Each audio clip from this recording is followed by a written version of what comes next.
Bien-aimés dans le Seigneur, Shalom, nous sommes dans la joie de nous retrouver ce jeudi 6 octobre 2022 pour une nouvelle méditation biblique. Nous vous saluons au nom de notre Seigneur et Sauveur Jésus-Christ. Aujourd'hui, nous allons lire un texte dans le livre du prophète Michée. Michée, chapitre 7, nous lirons les versets 18 et 19. Michée 7, 18, 19. Voici ce que déclarent les Écritures. Quel Dieu est semblable à toi, qui pardonne l'iniquité, qui oublie les péchés du reste de ton héritage. Il ne garde pas sa colère à toujours, car il prend plaisir à la miséricorde. Il aura encore compassion de nous, il mettra sous ses pieds nos iniquités. Tu jetteras au fond de la mer tous leurs péchés. Dieu miséricordieux. Dieu miséricordieux, tel est le thème de notre méditation de ce jeudi 6 octobre 2022. Bien-aimés dans le Seigneur, l'homme accorde difficilement le pardon.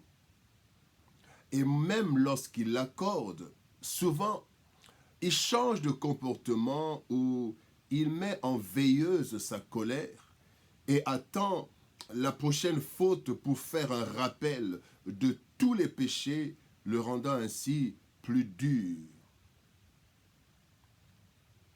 Les rapports humains se mesurent généralement en termes de bilan des bienfaits et des méfaits d'une personne, et la vengeance, dit-on, se mange froid. C'est un plat qui se mange froid.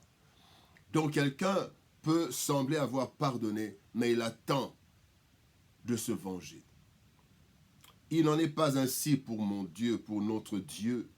Le texte du jour, bien-aimé, nous dit que Dieu prend plaisir à la miséricorde. La miséricorde qui est la vertu qui pousse, qui porte à avoir pitié des autres, avoir pitié, avoir compassion, à intervenir. Et particulièrement cette vertu qui pousse à pardonner. Dieu n'aime pas du tout le péché et donc il ne le laisse pas impuni, mais il aime le pécheur au point de mettre en place un plan de restauration et de pardon dès le jardin d'Éden pour le pécheur repentant. Tirons quelques leçons de cette immense disposition divine à la miséricorde. D'abord, parlons du Dieu qui pardonne, le Dieu qui pardonne. Dans Ésaïe chapitre 55, verset 7, la Bible dit que le méchant abandonne sa voie et l'homme d'iniquité ses pensées, qu'il retourne à l'Éternel, qui aura pitié de lui, à notre Dieu qui ne se lasse pas de pardonner. Nous avons un Dieu qui ne se lasse pas de pardonner. Nous les hommes, nous nous lassons, mais Dieu ne se lasse pas. Le pardon, bien-aimé, est une chose difficile à obtenir auprès des hommes. Parfois, on impose des conditions, on se fait prier, et certains refusent catégoriquement de pardonner, estimant que le préjudice subi est trop grand pour être effacé. Pourtant, Dieu, depuis le jardin d'Éden, alors que l'homme et la femme ont cherché à justifier leur désobéissance sans regretter ni demander pardon, lui, Dieu, dans son immense amour, pardonne en procurant au couple des vêtements. Et il met en place un processus de pardon de ce péché commis pourtant volontairement. Et Dieu a mis en place ce processus qui a abouti à l'œuvre salvatrice de Christ à la croix. Le pardon de Dieu, bien-aimé, précède donc notre demande de pardon et précède même notre péché, car il nous a déjà pardonné en Jésus-Christ. Selon 1 Jean chapitre 2, verset 12, il est dit « Je vous écris, petits enfants, parce que vos péchés vous sont pardonnés à cause de son nom, à cause du nom de Jésus-Christ. Donc en Jésus-Christ, nous sommes pardonnés. Et quand maintenant nous demandons pardon en Jésus-Christ, dans le Seigneur, nous obtenons. C'est comme s'il y avait un stock de pardon réservé pour nous.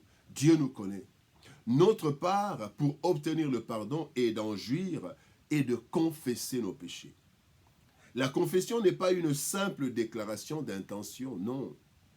Mais, bien-aimé, une prise de conscience suivie d'un aveu sincère et d'une décision d'abandonner la mauvaise voie. Dieu met déjà le pardon à notre disposition lorsqu'il dit, entre autres, dans Proverbes chapitre 28, verset 13, « Celui qui cache ses transgressions ne prospère point, mais celui qui les avoue et les délaisse obtient miséricorde. » Il est dit aussi dans 1 Jean 1, 9, « Si nous confessons nos péchés, il est fidèle et juste pour nous les pardonner et pour nous purifier de toute iniquité. » Dieu est disposé à nous pardonner chaque fois que nous venons sincèrement demander pardon. Mais le stock du pardon est déjà là. La provision du pardon est déjà là, à cause de sa miséricorde. Parlons maintenant du Dieu qui oublie les péchés. Deuxième point, le Dieu qui oublie les péchés. Dans Ésaïe chapitre 43, verset 25, la Bible dit, « C'est moi qui efface tes transgressions pour l'amour de moi, et je ne me souviendrai plus de tes péchés. » Pardonner est une chose, oublier en est une autre. L'homme pardonne, certes, mais son comportement à l'égard de l'offenseur change. Et parfois même, la relation se brise définitivement car nous emmagasinons les souvenirs des fautes subies. S'il en était ainsi pour Dieu bien-aimé, personne ne subsisterait. Et le psalmiste le dit. Dans le psaume 130, verset 3, il dit « Si tu gardais le souvenir de nos iniquités, Éternel, Seigneur, qui pourrait subsister? » Qui pourrait subsister? L'oubli des péchés ne signifie pas que Dieu devient amnésique, non.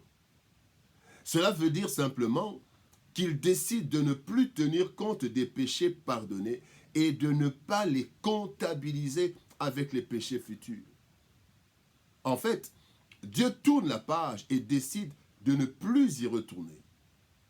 Dès que nous confessons notre péché, Dieu tourne la page. Dans la Nouvelle Alliance, bien-aimés, le sang du Christ efface le péché en purifiant le pécheur repentant. 1 Jean chapitre 1er verset 7 dit « Le sang de Jésus, son Fils, nous purifie de tout péché. »